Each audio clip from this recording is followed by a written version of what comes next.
So we're here with the next series on the channel, and as you can see, that series is going to be a little bit different. What we're going to be playing today is Realistic Progression 1 Kerbal Space Program, something different to what you may see with my Aurora or some of my other series on the channel.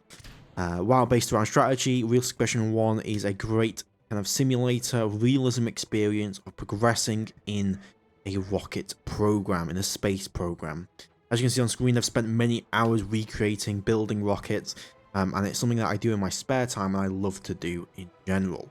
And that's why I've decided, so why not, if I'm going to spend so much time anyway, release it on YouTube, talk about my process, think about why I do these things, and just have a good time with you guys as we go along here.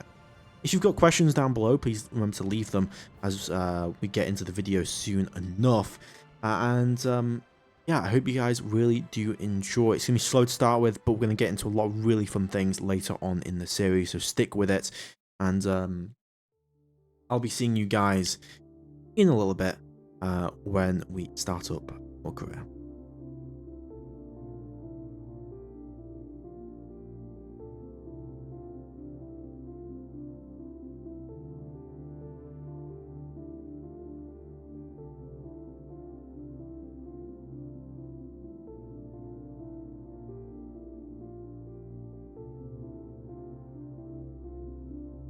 Hello and welcome to a series. As the intro suggests, they'll be a little bit different to some of the other content you may have seen on the channel.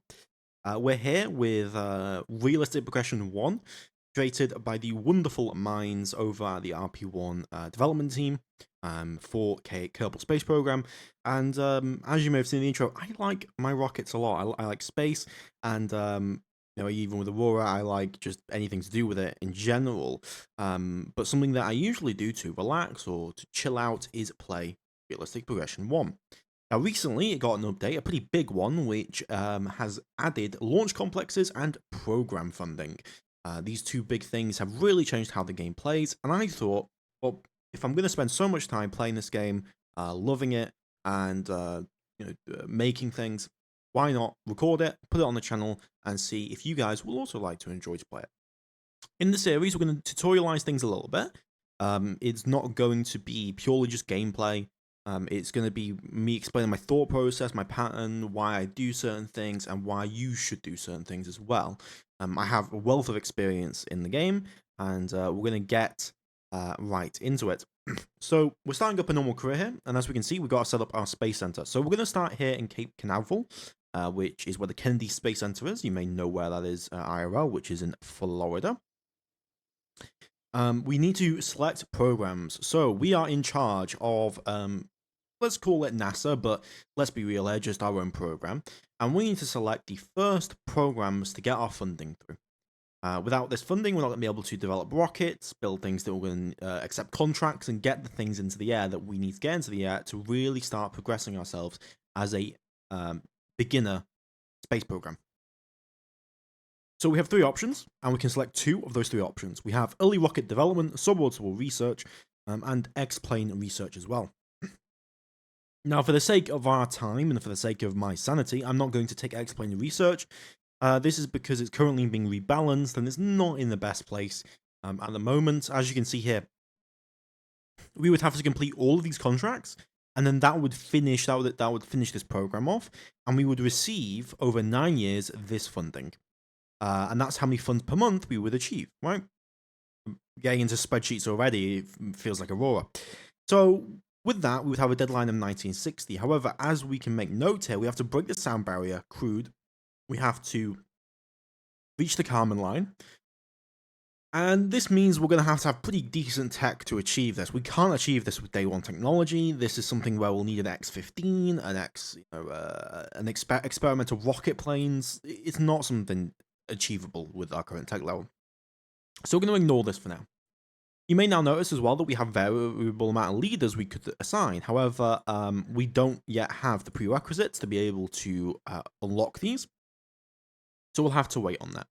Instead, I'm going to accept early rocket development, which is the first step in developing orbital capable rockets.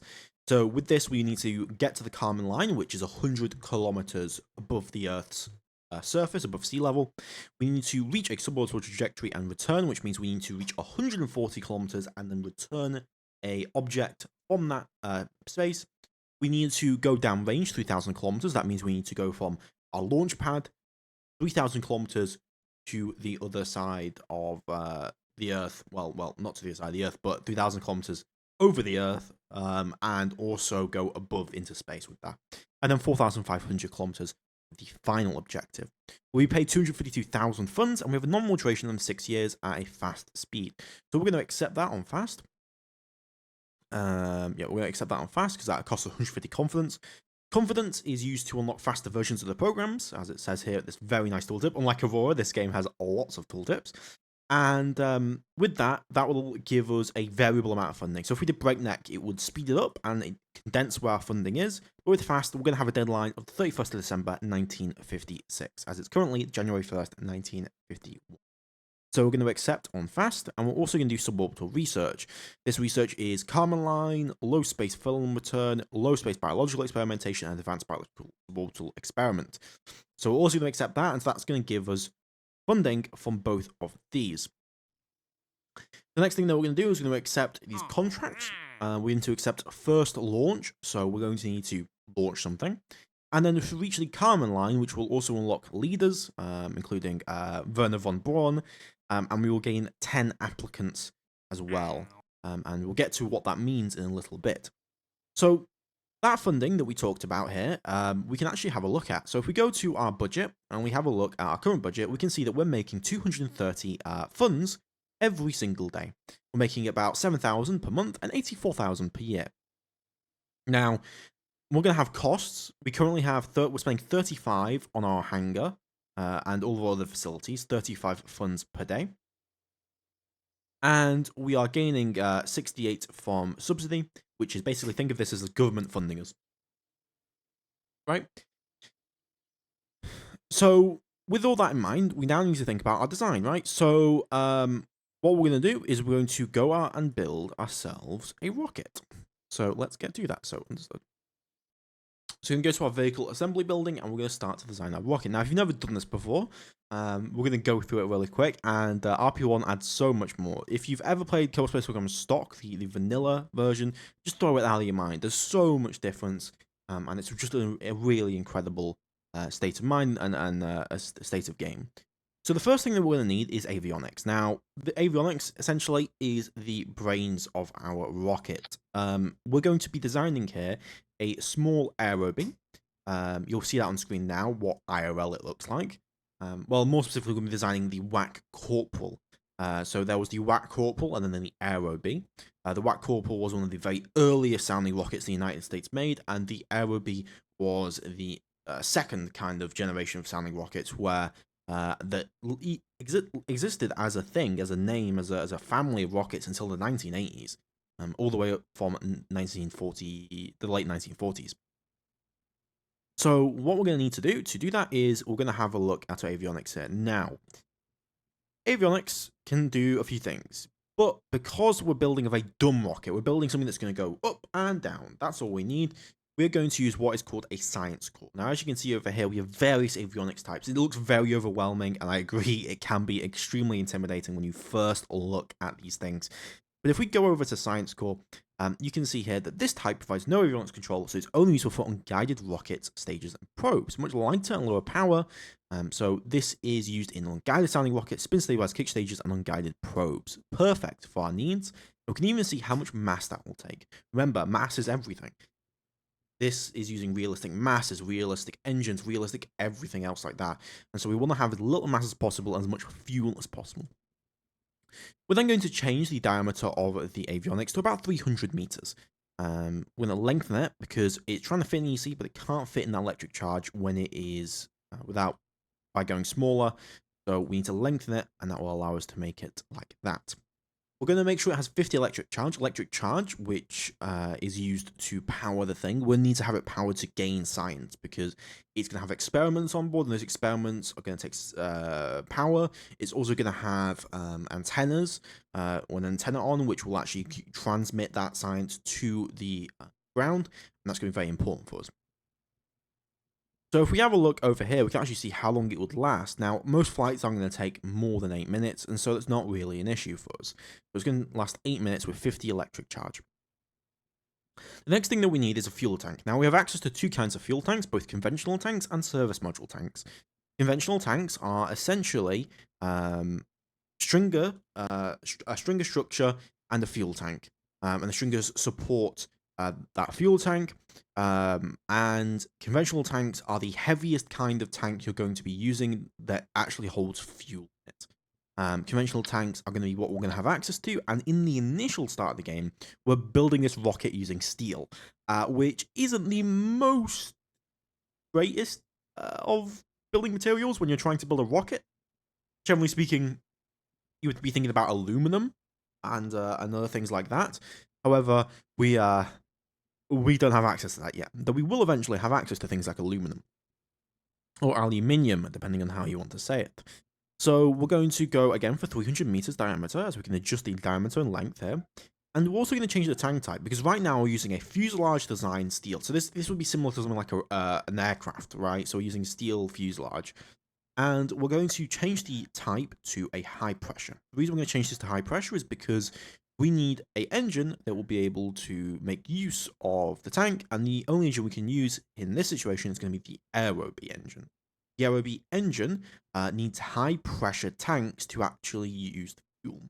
Now you may be asking, what does this matter? You know, why can't we just use the other tank? And the reason we can't is because the specific engine we're going to be using, the Aerobee, is pressure fed. So that means it uses the internal pressure of the tank to force pressure through the combustion chamber and out of the exhaust. So it relies on that. As we can see here, it doesn't have any like big turbo pump machinery. Something like this, you can see here, has various amounts of machinery, and this means that it doesn't need to be pressure fed necessarily to put that fuel through. So we're going to add two tanks. One's going to be on top, one's going to be on bottom. The one on top, we're going to turn that to a smooth cone. We're going to bring that to 300 meters, and we're going to give that a top. We have tons of options here: polygons, hollow cylinders, hollow cones, hollow fillet cylinders, truss sections, cones, all sorts of just amazing things. So we're going to need a nose cone. Now, generally speaking, we're going to be going through a hypersonic regime here, because we're going to be launching up, going maybe 2,000 meters per second at max. And that is going to be quite fast, obviously. It sounds around 400 meters per second. So we're going to move to like Mach 8, something very, very, very fast. So we're going to go for a length, and we're going to look for a pointy nose. Okay, that's perfect. Really pointy, because we're trying to create as little drag as possible on the vehicle as it ascends to gain as much altitude as possible. You may be asking, why am I putting the tank in the nose cone? That's because I want to have fuel or mass at the top to make a unguided rocket, which doesn't have any access to controllability, more stable in flight, right? We're then going to extend out this tank on the bottom here, and we're going to add in our Aerobee. With that added, we can then go over to the top right, and we have something called MechJeb. MechJeb, you may know if you've ever had added any mod to the Kerbal Space Program, but in this case, it's got our Delta V stats here very nicely, and we can kind of see how much Delta V we're going to have here. So we see that we have 1,550 meters per second in vacuum. Delta V just means change in velocity. So basically, you know, how much velocity can that thing generate within that specified amount of time. So in this, how much can it change its own velocity in that time? We see 34.4 seconds. Now, if we go over to our Aerobee, you may be asking, okay, 34.4 seconds, what does that matter? Well, every engine has a rated burn time. This rated burn time essentially is how long that engine can continuously fire before the chances of failure go higher. Because yes, we live in realism, and in realism, engines can fail. And unfortunately, we live in the 1951. In 1951, most engines love to explode, and so we only have an 87% chance of reliability. So that means that our current ignition chance is about 90%, and that means that when we launch, there is a 90% chance the engine just fails immediately. The engine will just cut off, and we will fall back to the Earth. So that's really important to know. And as we continuously use this rocket more and more, that will get more reliable here. As you can see, 96% chance. But with our rated burn time at 47 seconds, we can note we're at 34 seconds, which means we do have some headroom to go with. We can now fill up this tank with fuel, as we can see here, tank UI. We're going to fill that with fuel. That gets us to 49.6 seconds. Now, a little bit of overburn is okay because of how the game works, so I am going to actually give us a little bit more fuel to about 52 seconds of fuel. So that gives us now a 317 kilogram rocket with 1,907 meters per second at 52 seconds on that time. The next thing that I'm going to do is I'm going to speed up the, well, not really speed up, but I'm going to just beautify the rocket a little bit. And what I'm going to do is I'm going to use a hollow cylinder here to make the engine kind of be inserted inside. I like to do this just because I don't like to leave the engine out. It's quite unrealistic for what you would actually see here. So we're just going to bring that up, the offset tool, and there we go. Fantastic. And then we look at length. We can just bring the length down. Perfectamundo. And then we are next going to add the next very important thing, and that is going to be procedural rings. Because we have a rocket, right? And that rocket is currently going to be launching upwards. Now, if we don't have any fins to actually generate lift to keep it stable in the air as it guides upwards, we're going to have some problems. What will likely happen is it will launch up. It will then slowly start generating lift on, let's say, one edge here. And it will start, curving over, flying over, and something that we really don't want to see, right? So we're now going to add 3 sets of wings. Now those look huge, and that's because they are. We're going to press J, and then we're going to just adjust those with these lovely little icons, as we can see here, to kind of the appropriate size.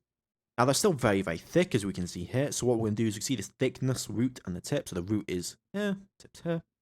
We're going to bring them down to as small as we can get them, and then we're going to bring the leading edge and the trailing edge to 0. And we're going to bring this area up, and we're going to kind of adjust. Now it's looking much more like fins, which is what we need. So we're going to do something a bit like, I think, a bit like that, right? Now the Aero B had 3 fins. We're not making an exact Aero B replica or anything. We're then going to offset it up so it fits just there. I do want to make sure that we are actually angled correctly. There we go. And with that now added, we can actually go to our center of thrust, center of mass, and aerodynamic over the place. So we can see that our center of lift is behind our center of mass, and that is going to be perfect for us so we won't flip over mid-flight, which is obviously the primary worry. In fact, we can probably make these fins a little bit smaller to save on that mass, which is all too precious. So we're going to do something like that, and yeah, that looks perfect. So we can turn those off now. And as we can see here, the rocket is now looking very, very nice. The next thing I'm going to do is make it a little bit prettier as well. I'm going to make it a fully white painted rocket. We might even add some black in here to make it look nice and give it something a little bit more interesting to look at. So we're going to bring this in line with the tank, and we're going to bring the white paint. Right, so now we have a white corporal, or more importantly, we have a corporal rocket, sounding rocket. Next, we're going to need to do, as you may have seen in the pictures, or may not have, is we're going to add in a tiny little SRB to give us a little bit more oomph. Okay, we need about 2,100 meters per second, something around 2,000 meters per second, to actually get to 100 kilometers. Because if we remember, that is what we're aiming to do, reach 100 kilometers. So we're going to take this hollow into stage, and this will decouple the rocket above. The engine will fire downwards, so we want to leave a little bit of open space so it doesn't burn into the coupler immediately, which is why we're using a hollow into stage. And then next, we're going to go over here and we'll look at this Tiny Tim booster. This Tiny Tim booster will provide us with a very nice SLT, which is sea level thrust, or thrust to weight ratio off the pad. So that means that we will get a nice jump into the air, and we have really nice delta V here, 2,100 meters per second. And that might seem like a lot if you've not played RP-1 before, but you have to keep in mind that to reach orbit, you need about 9,500 meters per second. So with that in tow, we're now going to go ahead and recolor that as well. We're going to make that white. I'm going to add in fins as the exact same reason, so that we have stability in flight as well. Finally, we're going to look at adding ourselves in a structural. We're going to add in a small launch clamp, which should be good. Yep. a small launch clamp. And to make sure that this rocket will actually do its job, we're going to simulate it. But before we do that, we need to actually make sure that we have stuff on it to generate science. So we're going to go to here, configure experiments, and we're going to add in a barometer and a thermometer as well. We're going to then start them in the VAB. That means that they'll be started already. They will then, when we get to certain different situations, so we get into space or we get into the upper atmosphere, they will then generate science and transmit that science automatically back to home. So we're going to call this the whack Kerbal. We're going to hit save. We're then going to set up our staging. So we want the SRB to fire immediately, and then we want to stage the aerobee with the SRB. The reason we want to do this is we're going to hot stage. Hot stage is basically fire the second stage while the first stage is going. And so just as the SRB will be about to run out, we want to fire that aerobee so that we can make sure it keeps going. Because there's this thing called ullage. Basically, if we fired this and then waited, let's say, 5 seconds, the fuel would be temporarily not in the correct place within the actual tank itself. And that could potentially cause us some very big problems. It could mean that the engine doesn't actually get fuel. There's also the air could rush into the engine when it starts decelerating downwards, and then it will vapor in feed lines, all sorts of issues. So we're going to save this, and over here we can see that we can hit simulate, and we're going to do just that. We're going to hit simulate, and that will bring us to a launch pad, and this is not in the actual game, so our consequences here don't matter, but it allows us to test out what our rocket will actually be like. So that's what we're going to do.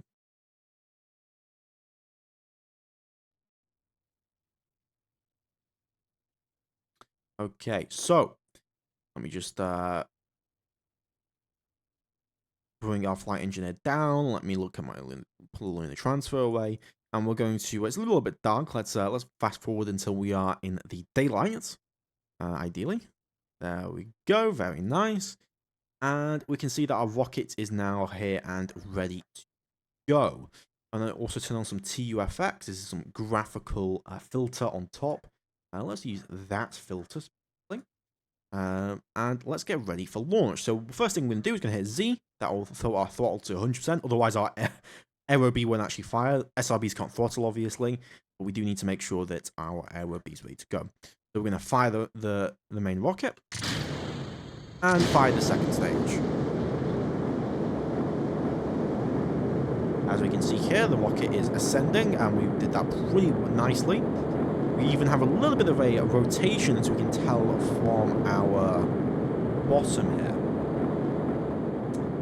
I am also going to turn down the sound of the spacecraft a little bit, just so that you can hear me a little bit better. So our rocket is now ascending. We're currently at 9,000 meters. We're dealing with a lot of dynamic pressure on the vehicle as we continue to ascend upwards of very high SLT. We're already like Mach 2, Mach 3 at this point. We can actually tell. Mach 2.5. And we are accelerating extremely fast. We've actually begun to tilt slightly, or offset ourselves, and we can see here we want to get 100 kilometers from the vehicle. Our apoapsis, or the highest point above which we will be above the Earth, is 133 kilometers.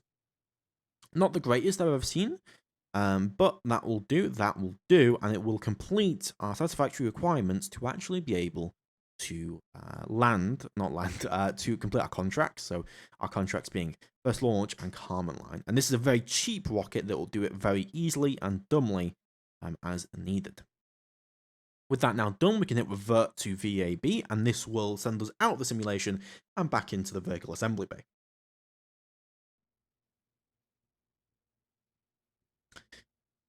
So now you're going to be asking, how do we build the rocket? Well, first, before we build it, we're going to need to tool it. You can think of tooling as essentially getting our factory or a place where we build the rocket or we integrate it with the right tools and equipment, and really starting up assembly line and creating the right equipment for the specific sizing and dimensions of the rocket.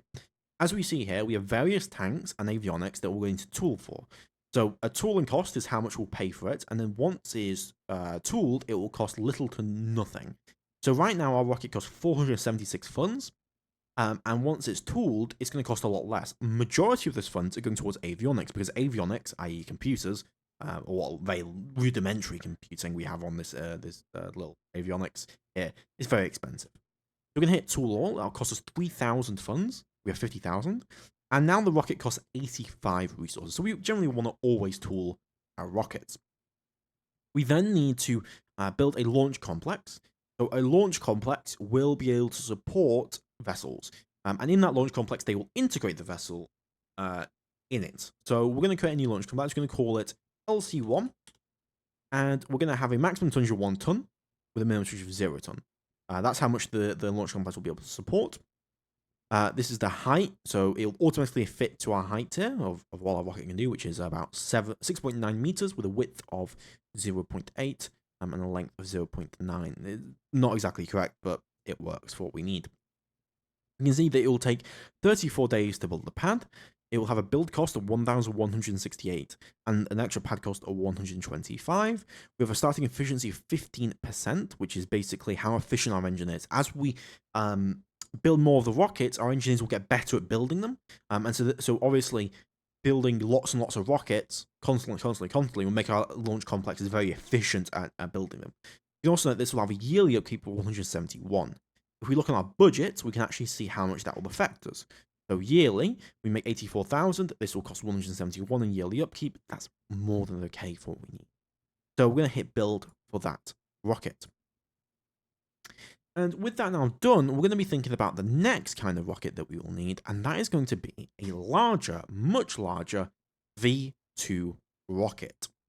Now, a V2, as you may know, is the rocket that was used to blow up my countrymen in the UK back in World War II. Now, in 1950s America, it's a sounding rocket used for research purposes. And we are going to make use here of the A4 engine, which is Aggregate 4, which was originally the name of the rocket, the non-military version of the name of the rocket that Werner von Braun made. So we're going to do basically what we did with the sounding rocket, but just scale it up to about 1.65 meters. It's a much bigger, much more expensive rocket. However, it is going to do something very good for us, and that thing is going to be launching larger payloads, right? So as you saw with the downrange of 3,000 kilometers, 4,500 kilometers, we need to start building bigger and bigger rockets to be able to achieve that. And one of these things this early V2 is going to do for us is do camera work and also do biological experimentation work. So we're going to go ahead and we're going to set that up. And we're going to do inner, and we're going to bring this tank down until it fits right over this engine.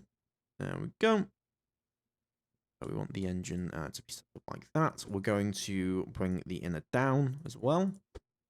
Again, we're not trying to make a V2 and how it actually looked, but we are trying to make something that is, will look okay-ish. So we want to do 1.65 meters, which is the diameter of a V2.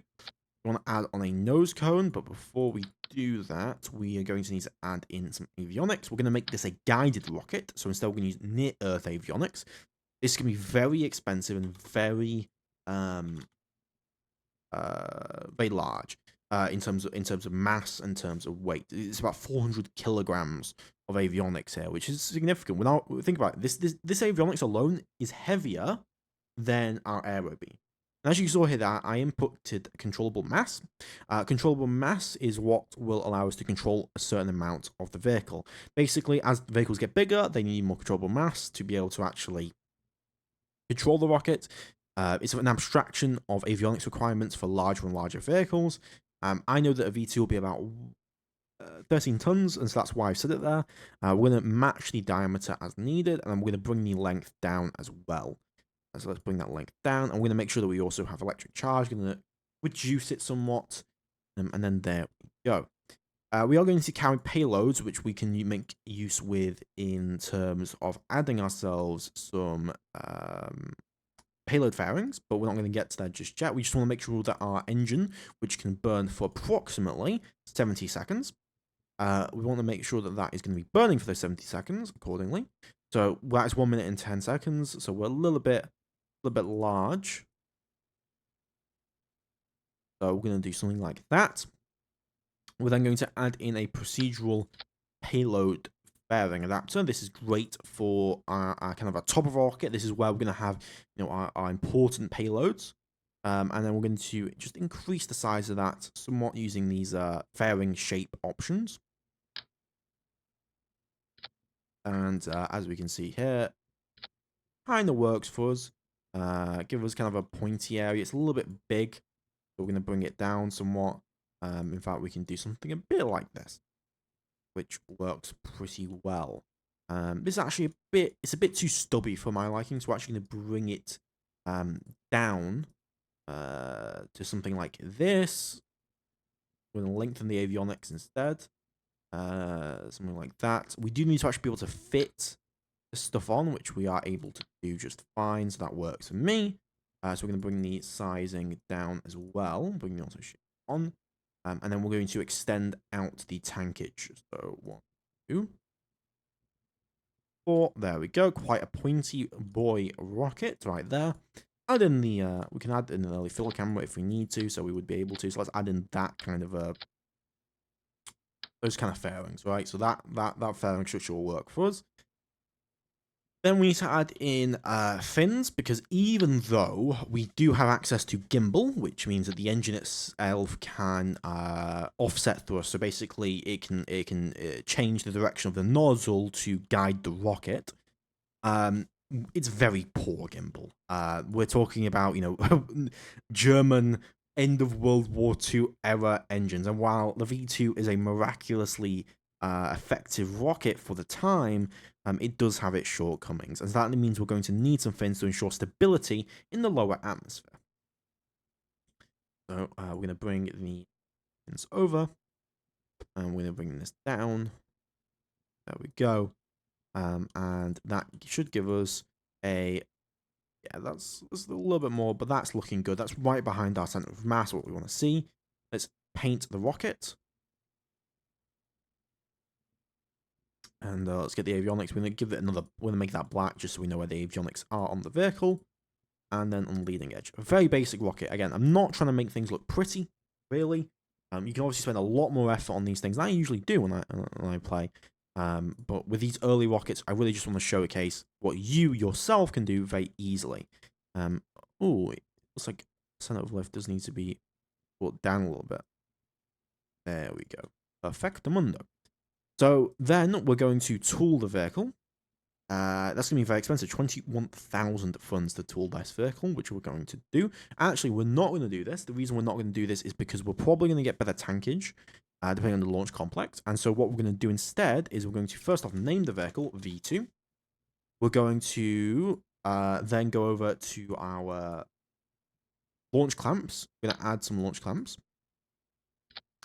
We could also simulate if we want to. I'm not going to simulate because I'm pretty confident. Oh, our rocket kind of disconnected there. I didn't see. It's because our root part, or the part that, where our main rocket is actually on the engine bell. So we're going to just retool there, or reroute there. We're then going to build a new launch complex, LC number 2, and this will support our larger V2 rocket. This will take 90 days. And will cost us a hell of a lot more money, but it's worth the price. And that will cost money over time, not instantly. Okay, with that done, we're then going to go ahead and wait for both of our launch complexes to complete, and then we'll be able to launch our rocket. But before we do that, we need to hire some researchers. So, the big thing in RP-1, of course, is research and development.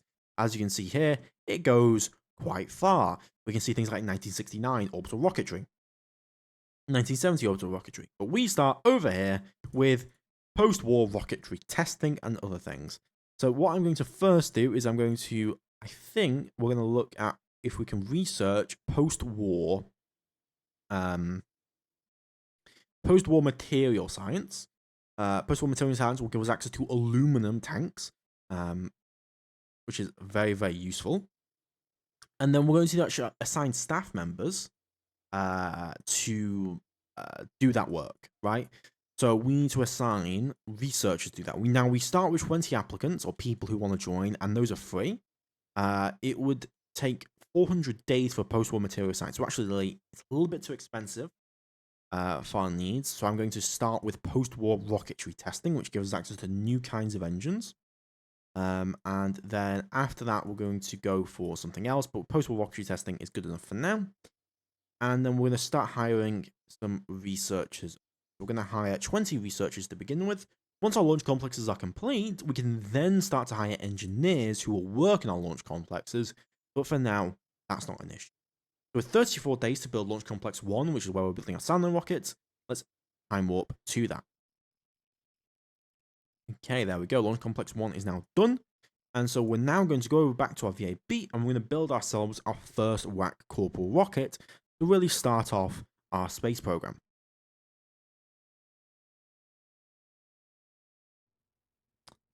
Alright, so we're going to go over to our WAC Corporal. We're going to hit build. We're going to unlock these parts automatically, which are all the parts that we actually need. So unlock, correct. And then we're going to hire from this menu the correct amount of staff. So we're going to need 10 staff. So we're going to hire 10 engineers to begin working on the vehicle. That'll take 76 days to be done. As we can see here, with 10 engineers working, building, assembling, getting the rust and bolts together to put this very rudimentary rocket, out in the back garden of the VAB, or well, not even the vertical assembly building. Wouldn't have that at that time period. But we're getting that rocket ready to go. I'm also going to build another one behind that because likely the first one's going to fail. And with that done, we're then going to time warp until that completes. Alright, and we're going to have Launch Complex 2 actually done before that, only on April 2nd. And with that, we're going to build ourselves and build and tool ourselves a V2 rocket because we're going to be needing it. We're going to be needing it for some of our other contracts that will come up after our first WAC Corporal launch. So V2. We're going to go to our launch complex. We can change the launch complex we're at here. As we can see here, LC2, 9 to 13 tons.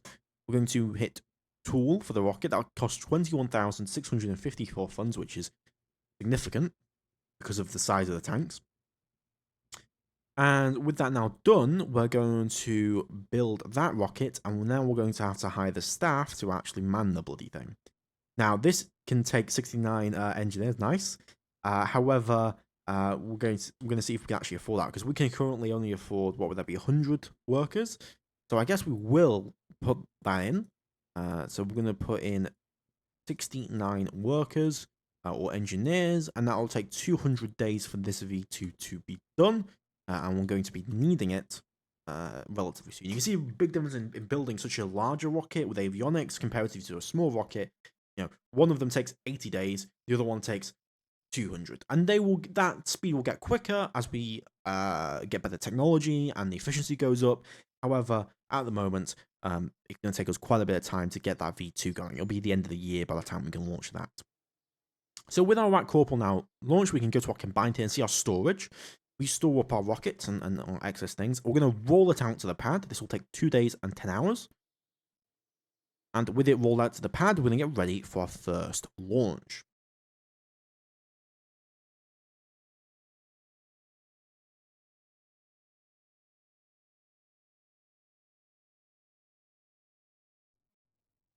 Alright, so like the simulations, we're going to do it exactly like the simulations. So we're going to turn on TUFX to make it look very nice and pretty. Let's use this one.